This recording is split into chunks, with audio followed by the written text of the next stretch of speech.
In the age of social media, where algorithms decide what we see, what we believe, and even what we fear, one man rose from the chaos.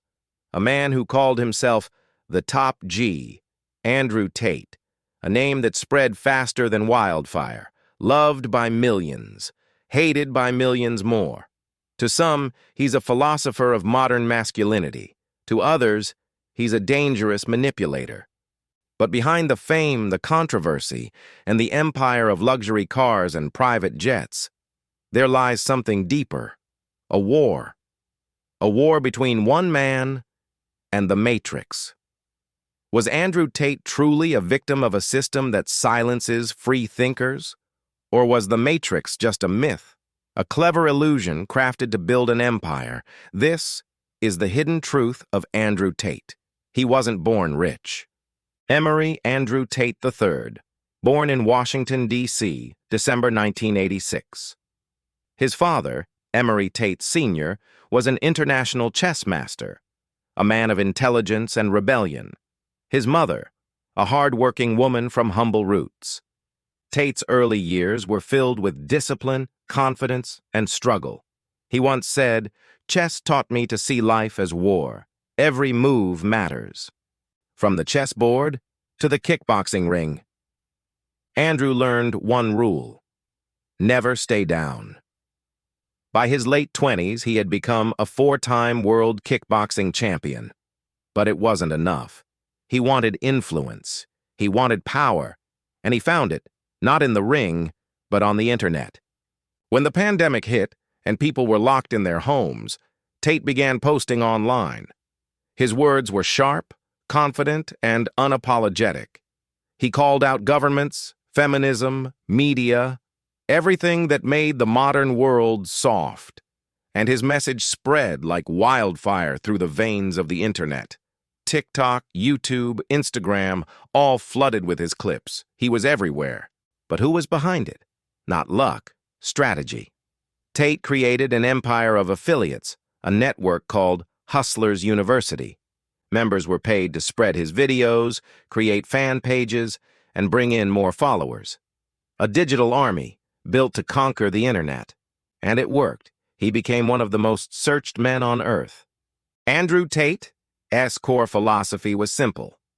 The world is controlled by a system. The Matrix. A group of elites who manipulate media, money, and governments to keep people weak, dependent, and obedient. He claimed the modern world was designed to destroy masculine strength, discipline, and independence. And millions agreed. To them, Tate wasn't a misogynist. He was a messenger. Someone finally saying what men were afraid to say. But as his voice grew louder, the system began to respond.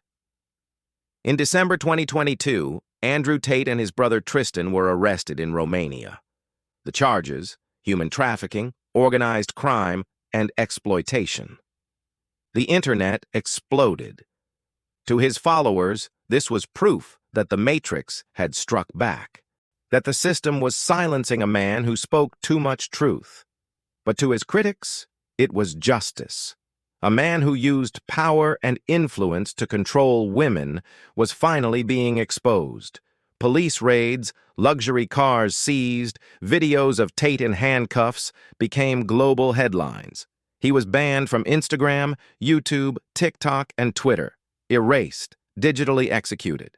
But strangely, the more he was banned, the stronger his legend became. In silence, his voice grew louder. Behind every revolutionary lies a following. And Andrew Tate's following was unlike any other. Teenage boys quoting him in schools, podcasters defending him passionately, critics debating his every word. He became a symbol, not just of masculinity, but of defiance. A rebellion against a world that many felt had lost its direction. But this is where the story becomes complicated, because behind the message of empowerment were shadows of manipulation, stories of control, financial schemes, and influence.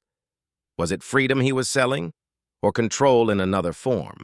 Even after his arrest, Tate continued to speak through online interviews, claiming innocence, claiming the Matrix was real.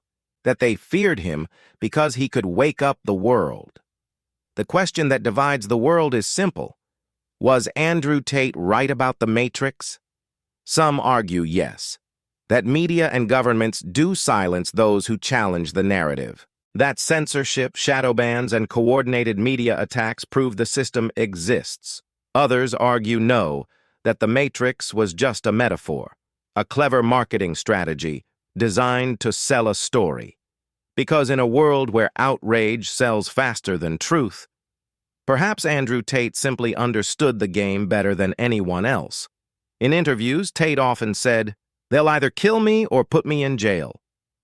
And when he was arrested, those words echoed like prophecy. To his followers, he became a modern-day martyr. To his critics, a manipulator who played the victim perfectly. The truth, however, may lie somewhere in between.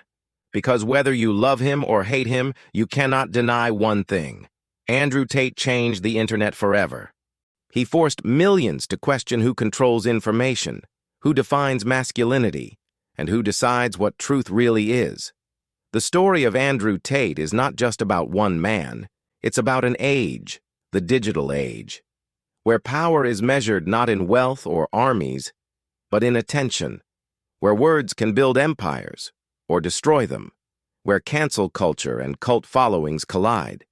And maybe, just maybe, the Matrix isn't out there. Maybe it's right here, inside our screens.